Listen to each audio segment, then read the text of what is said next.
E aí, pessoal, equilíbrio químico. Me dá um pouquinho do teu tempo, vai fazer diferença. Bora.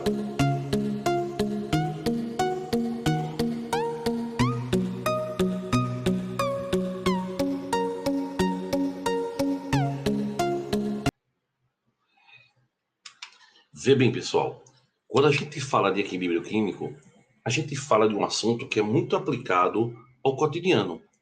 Começa com uma perguntinha aí, ó. Como você protege a parte mais dura do seu corpo? Daqui a pouco a gente fala sobre isso. Equilíbrio, ele é aplicado à respiração, ele é aplicado ao equilíbrio de CO2 nas águas dos mares, ele é aplicado, pessoal, em diversos ramos da química ambiental, da química verde, da química no dia a dia. É um assunto importantíssimo nos vestibulares. A primeira palavra que a gente vem na cabeça quando a gente fala de equilíbrio é reação reversível. O que é uma reação reversível? É aquela que ocorre nos dois sentidos. Como assim? Reagente forma produto e produto se decompõe em reagente. Então, equilíbrio químico, eu tenho a necessidade de entender o que é uma reação reversível. Quando o reagente está formando o produto, eu chamo isso de sentido direto. Quando o produto está se decompondo em reagente, eu chamo de sentido inverso. Isso é bem legal. Outro detalhe é que equilíbrio, embora o nome equilíbrio remeta muito à quantidade, né? Não tem nada a ver. Equilíbrio é uma questão de velocidade. Pessoal, guarda isso. Equilíbrio é uma questão de velocidade, taxa de desenvolvimento da reação. Então, quando eu falo de equilíbrio, eu estou dizendo a você que a velocidade do sentido direto está igual à velocidade do sentido inverso. Ou seja, a velocidade com que o reagente forma o produto é exatamente a mesma com que o produto se decompõe em reagente. Então, deixa eu te responder uma perguntinha antes da gente ir para o assunto. Como você protege os seus dentes, a parte mais dura do seu corpo? Isso mesmo, a escovação, a alimentação, o bochecho, vários cuidados que você tem com os seus dentes, principalmente por culpa do esmalte dentário, a camada protetora de hidroxiapatita, que se ela for consumida, se ela for gasta, ela vai desmineralizar o dente. E aí, pessoal, quebrando ou tirando o esmalte do dente, diminuindo o esmalte do dente, é um facilitador para cáries, por exemplo, tá certo? Já algumas atitudes, como lavar, a escovação, o bochecho, ele ajuda na mineralização, aumentando a resistência, melhorando a quantidade de hidroxiapatita. Então, reação reversível, quando eu tiver velocidades iguais, eu tenho um equilíbrio. Vê como ele é bem aplicado no dia a dia. Então, pessoal, vamos voltar. Para que ocorra esse equilíbrio químico, primeira coisa é que a temperatura seja constante, tá? Então você tem que ter uma temperatura constante. A outra coisinha é que a reação seja reversível. Legal. E a terceira é o que, pessoal? O equilíbrio se estabelece quando a velocidade do sentido direto é igual à velocidade do sentido inverso. Vamos lá? Características do equilíbrio: reação direta e inversa ocorrem simultaneamente. A reação não para no equilíbrio, ela continua. O equilíbrio é chamado de equilíbrio dinâmico.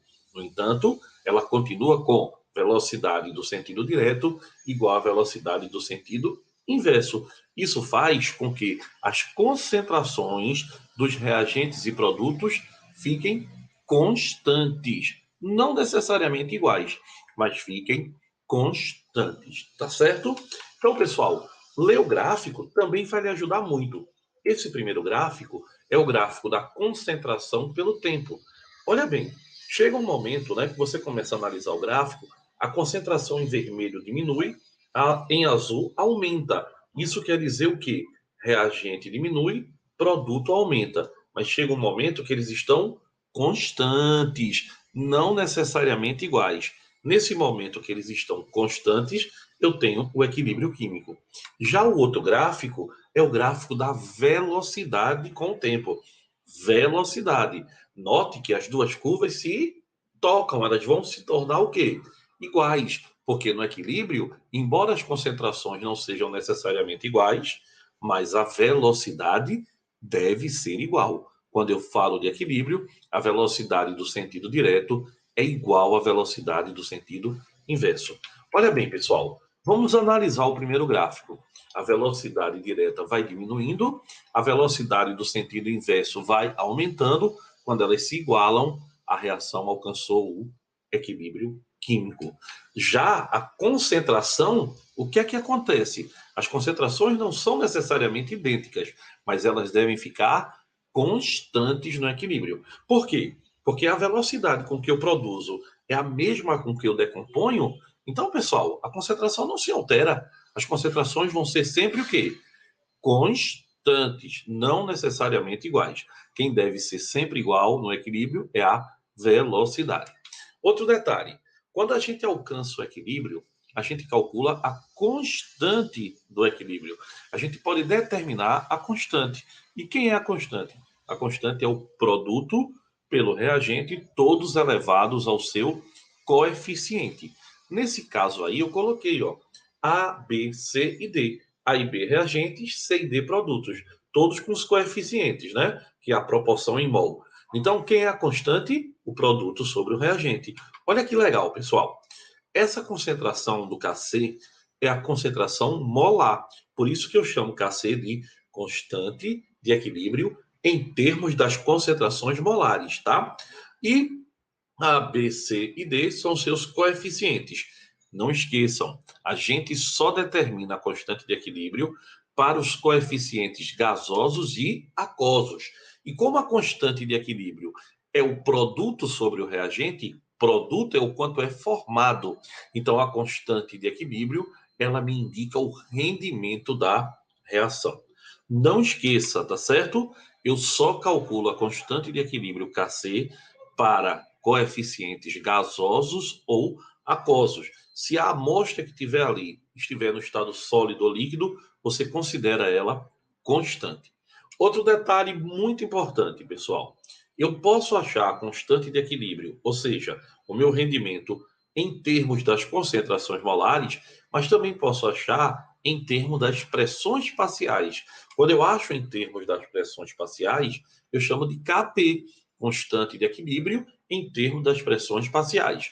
E eu tenho uma expressão matemática que eu posso transformar de Kp para Kc, ou de Kc para Kp. Essa expressão ela é dada com Kp igual a Kc vezes Rt elevado a ΔN, onde R é a constante universal dos gases, T é a temperatura em Kelvin e ΔN é simplesmente a variação do número de mol. É o número de mol do produto menos o número de mol do reagente. Aqui eu coloquei, quem é o número de mol do produto? 2, que é o coeficiente. E quem é o número de mol do reagente? 4. Então, 2 menos 4 dá menos 2. Por isso que ele ficou elevado a menos 2. Pessoal, Kp é relacionado com pressão parcial. Então, só é calculado para gases, tá bom? Só para gases. Vem comigo aqui. Tem uma questão bem legal para a gente aplicar isso. Considere o processo representado pela transformação reversível equacionada abaixo. Pessoal, ele nos dá uma reação onde A2 mais B2 está o quê? Entrando em equilíbrio com 2 mols de AB. Todo mundo é gasoso. E a reação é ΔH maior que zero, é endotérmica. Inicialmente foram colocados em um frasco com um volume de 10 litros. Pessoal, o volume é 10 litros e eu coloquei 1 mol de cada reagente. Então, a primeira coisa que você tem que perceber é que se você colocou 1 mol de cada reagente, eu vou ter 1 mol em cada 10 litros. Isso vai me dar quanto? 0,1 molar. Concorda? Então, inicialmente, eu tenho quanto? 0,1 molar de A2, 0,1 molar de B2 e não tenho produto. Aí ele diz, após atingir o equilíbrio a uma determinada temperatura T, verificou-se experimentalmente que a concentração de AB era 0,1. Vem, pessoal, vamos para o nosso quadrinho. eu tenho 0,1 mol de A2, 0,1 mol por litro de B2 e não tenho produto. A reação está começando. Então, toda reação vai ter 3 momentos, né? O início, a reação, que é a proporção, e o equilíbrio, que é o final dela. Ele me diz no equilíbrio final que tem quanto, pessoal? Olha como ele foi legalzinho com você. 0,1 molar. Ele já deu em molar. Então não vá dividir de novo por 10 não, viu? Eu não tinha nada. Se no final apareceu 0,1 molar, então quanto é que reagiu? 0,1 molar. Lógico, eu não tinha produto, no final eu tenho 0,1, então é porque reagiu 0,1. Não pode vir do nada, né? Tem que vir da reação. E a proporção da reação, pessoal, é qual? 2 para 1 para 1. Então, se aqui eu tenho 0,1 molar, aqui eu vou ter quanto? Se 2 forma 1, 0,1 vai formar a metade, que é quanto? 0,05 molar. Pelo amor de Deus. Aí, se eu tenho 2 para 1, 0,1, pessoal, por favor, vai dar quanto? 0,05 molar. Logo, raciocine comigo. Eu tinha 0,1 e reagiu 0,05. Sobrou quanto? 0,05 molar. E aqui também sobrou 0,05 molar. Pronto, estamos agora aptos a resolver a nossa questão. Quem é KC? KC é produto sobre reagente, todo mundo elevado ao seu coeficiente. 0,1 ao quadrado por 0,05 vezes 0,05 molar. Certinho? Tranquila a questão? Bem bonitinha, né? Então, pessoal, fazendo essa continha, a gente vai ter ela aqui, ó, pronta para você.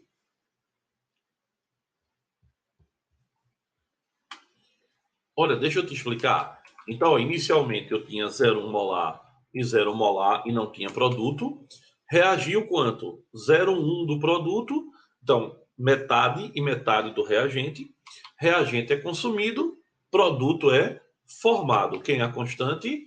0,1 ao quadrado por 0,05 vezes 0,05, que deu exatamente 4.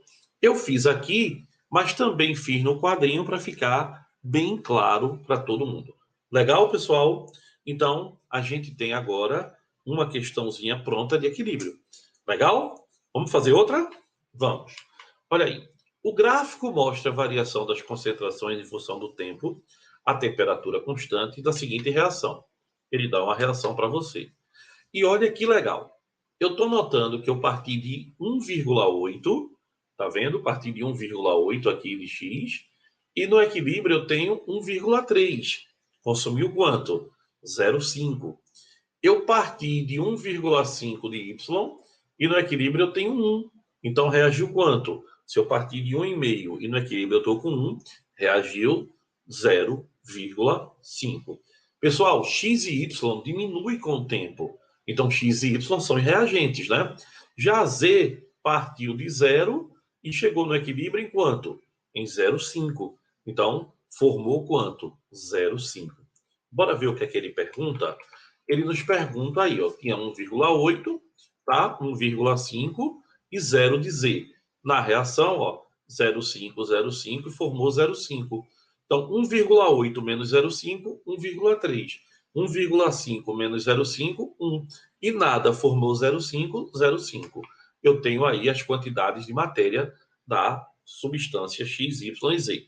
Com isso, pessoal, ele me pergunta exatamente qual é essas quantidades no equilíbrio. Nem precisava fazer assim, né? Podia ter feito daquele jeito direto que eu te mostrei, tá? Então, sobre o gráfico e a reação, afirma-se que no equilíbrio. O que é que acontece no equilíbrio, pessoal? Você vai ter a mesma quantidade de matéria de X e Y gasta para se obter o produto Z. Gustavo, eu não entendi, não. Pessoal, vamos voltar para o gráfico? Olha aqui, olha. Veja, quanto é que você partiu de X? 1,8 e no equilíbrio chegou em 1,3, gastou 0,5. Aqui você partiu de Y de 1,5 e chegou em 5, em 1. Então gastou quanto? De novo 0,5. Então, para formar Z, que também é de 0 para 0,5, você gastou 0,5 de X, 0,5 de Y, para formar 0,5 de Z. Todo mundo tem a mesma quantidade em mol por litro. Ou seja, todo mundo teve a mesma quantidade em quantidade de matéria para alcançar o equilíbrio. Logo, a resposta, letra T. Mesma quantidade de matéria de X e Y é gasta para se obter o produto Z, 0,5 e 0,5. Legal? Então, pessoal, acho que deu para entender bem legalzinho, né? Aqui, pessoal, é uma questão só para a gente aplicar a equação. Ele diz x2 mais y2 dando 2xy. E aí ele dá cada um dos valores, tá? E ele diz qual é a constante de equilíbrio Kc. A constante é sempre produto sobre reagente. Quem é o produto? xy, 1,56 ao quadrado. Quem é x2? X2 é 0,22. E quem é y2 também é 0,22 pelo dado. Alguns de vocês podem estar me perguntando, por que você botou 1,56 ao quadrado? Por culpa do coeficiente, desse coeficiente 2. Porque o Kc é o produto elevado aos seus respectivos coeficientes, não é, dividido pelos reagentes, também elevado aos seus respectivos coeficientes. Então, a resposta é letra A. Pessoal, questão de aplicação direta. Pronto, pessoal. Espero que vocês tenham entendido. Mais do que isso, que vocês tenham gostado, certo? E aí, na semana que vem, a gente continua nos equilíbrios, tá? Beijo para todo mundo e até semana que vem, pessoal.